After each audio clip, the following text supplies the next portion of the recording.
You have been warned. These are the thrillers that I find a way to bring up in every single conversation. It's very like Mean Girls word vomit, like if you recall that scene from that very classic movie. If I'm at the coffee shop, if I'm in the book aisle of Target, if I'm at Books A Million, or on Instagram and someone is asking for a thriller recommendation, I can't help it. I am always recommending these right here. Now, maybe you can relate to this. Some books just tend to fade really fast. You read about them and then you kind of forget about them or just never give them a second thought, right? For some of them, it was the writing. For some of them, it was the twist and the characters, or just the pure adrenaline where I had to rush through the pages to see what was going to happen. They left a permanent mark on me in my reading journey. And if I could reread them for the first time, I absolutely would. Let's get into the thrillers that earned permanent real estate on my recommendation list. Now, I will say I have passed on some of the physical copies of these books, but I have plenty, so let's not let that get in our way. And the first up, probably my favorite, I don't know, I'm pretty sure I'm going to say that about all of them, but one that truly sticks out to me and is the absolute first one that I recommend is always The Familiar Dark by Amy Engel. Now, this book here, and actually The Roanoke Girls by her as well, but anyway, this book here truly made me feel something. It just is so sad, and not sad, but like gut-wrenching. And I think that the reason I love it so much is because I can see this. Sometimes I read books about like New York City or, some rich kids at a Princeton summer camp or like whatever, right? Sometimes I read those and they don't hit home, but something like this really does hit home. And I can't say that I've lived the main character's life because I haven't, but just the imagery of it and kind of like the relatability of her and her want for something better for her daughter, I absolutely can relate to that. And then it just is so tragic. It just truly is one of those books that will stick with you. There are so many scenes in here where I truly felt like I was with her, the main character, in the room. Then and that's just baseline imagery, right? But the story itself is truly heartbreaking. The ending was so unexpected for me. It's a relatively quick read, so I was able to finish it in 2 days. I wish it was longer. I do. If I could say one thing, I do. I wish it was longer. But again, I just truly cannot say enough amazing things about this book. Next up, we have my second favorite, which is The Best of Friends by Lucinda Berry. In last week's video, I talked about how Lucinda Berry was an author that I first picked up when I started to read again after having my kids. And this one, honestly, again, it was so relatable and it hit home. Now, my kids aren't as old. Like the kids in this book are teenagers. So my kids aren't that old, but it just like, you can just see something like this happening. They're adult best friends who have kids around the same time. Their kids are best friends and something tragic happens at a sleepover. And it's just like you can see it happening. Then like the fallout, and then it's got multiple points of view. So it goes through the point of view of all of the moms.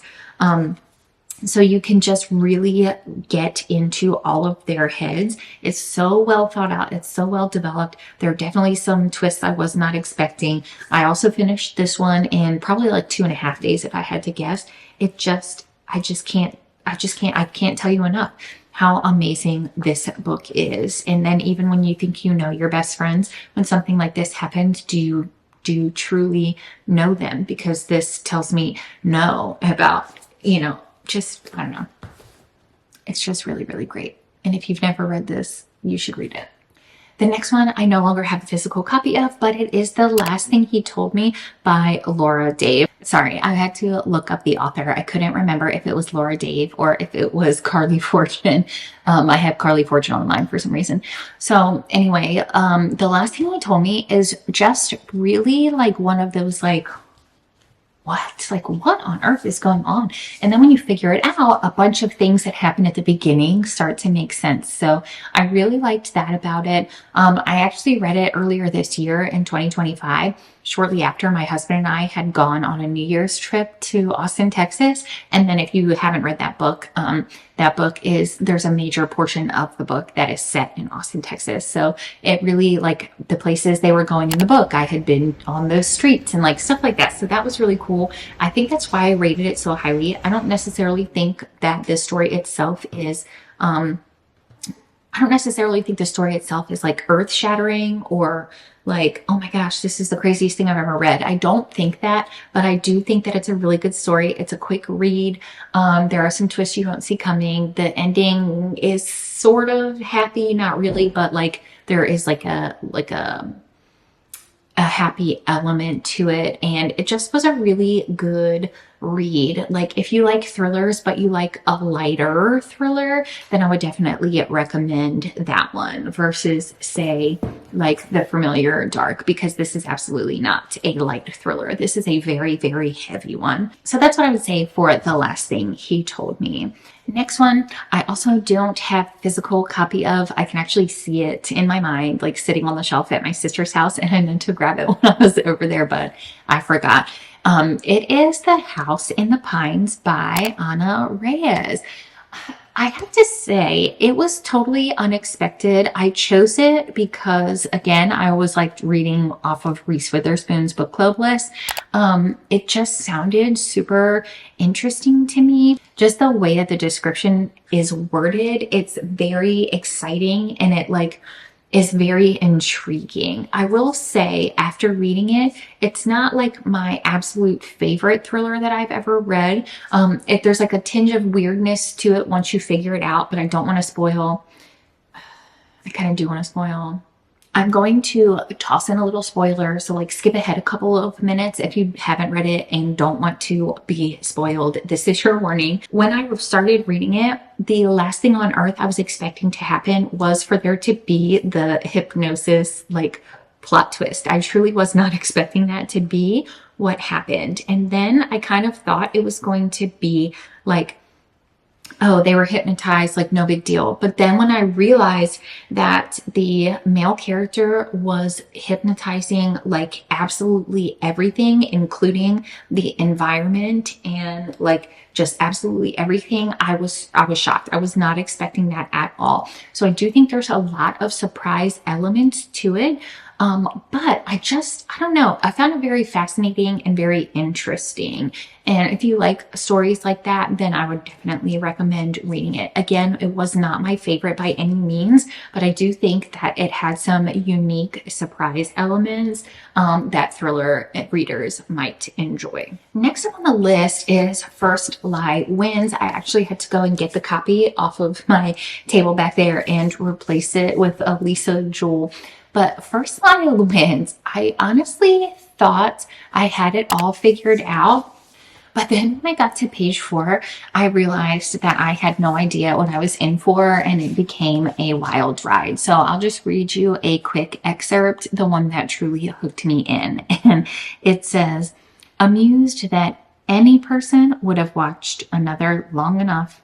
I smile and laugh, not too loud and not too long, to show that I too am amused at the thought that Ryan would go to such extremes to meet me. Amused that any person would have watched another long enough to know that he always filled up at that truck stop for gas on Thursday evenings after spending his day in the East Texas office. That someone knew he favored the pumps on the west side of the building, and that his eyes almost always lingered a little too long on any female who crossed his path, especially those dressed in short skirts.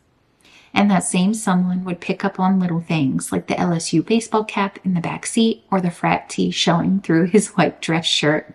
I mean, it's amazing to believe one person would go to those lengths just to meet another. I just really, that's on page 4. It just truly kept me the entire time.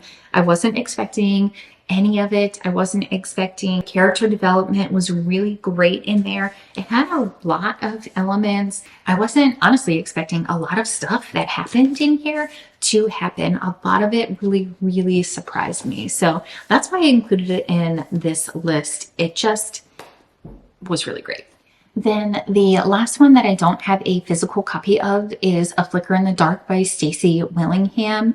That one just really got me. I must have read that book in maybe 3 days, and it's like a little bit lengthier. I did actually see, I'm looking on Goodreads right now, it did win a Goodreads Choice Award. And then I didn't actually know it was from 2022, but it was nominated for several awards when it came out in 2022. It just, I really liked it. I thought that the ending was very surprising to me. We're hopeful that the dad didn't actually do what he was being accused of. And I'm not going to spoil it, so I won't tell you, but I was really kind of glad to see how it ended up. As like a true daddy's girl myself, I would never want to believe that. It just took several turns that I wasn't expecting. I really thought it was very well written. I did like this better than All of the Dangerous Things by Stacey Willingham. And then I'm really excited to read her new book that I talked about in my Blockbusters video. But I just think that this had such a powerful story and deserves to be read. So that's that. So yeah, again, if you haven't read that, you totally should. And then finally, we have Society of Lies by Lauren Ling Brown. This book, truly amazing. When I tell you, I still have 50 pages-ish left. Like, I can't imagine an ending scenario where I will forget how great this book was. There's no way I could be disappointed. Let me tell you something. Yesterday, when I was reading on the couch, I guess my husband and my son had been talking to me and I totally didn't even hear them. That's how far into this book I was. It just, honestly, it just really hits a lot of elements that I personally enjoy in a book, regardless of genre, but especially a thriller. I love things about colleges. I love things about academia. Like, I'm a teacher, so it just kind of like fits something that I truly enjoy reading about. The Ivy Leagues and the secret society really spoke to me as well. There's always some kind of shady professor in all of these books, I'm telling you. So I really liked that. It's just a really great story. And I also love the way that this one is written. It's a dual point of view, but within that dual point of view, it jumps timelines from like before the murder of one of the characters, and then like back when the older character was in college, kind of facing these same things. Like, there's a lot of really great elements to it. And I think that this was a truly great, well thought out, well planned and executed book. And actually, let's see what this is rated on Goodreads. I'm always curious, like how like my rating of something compares to Goodreads.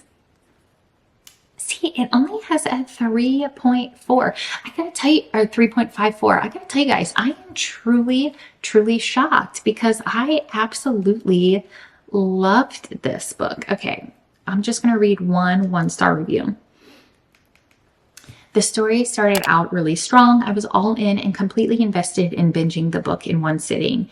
However, very early, around 20%, with all of the back and forth between Maya in the present timeline and Naomi in the past and Maya in the past, it all started to bleed together for me. I constantly had to work hard to remember whose point of view I was reading. I don't want to work hard. I just want to enjoy a book. Not a fan of the writing at all. I'm shocked, if I'm being honest with you. That's like one of my favorite things about this book. So always great to remember, reading is subjective. Something that you like might be something else that someone else does not. You know what I mean? Just a truly, truly great book. I'm actually very excited to finish it. And now that we're done with this list, that's exactly what I'm going to do.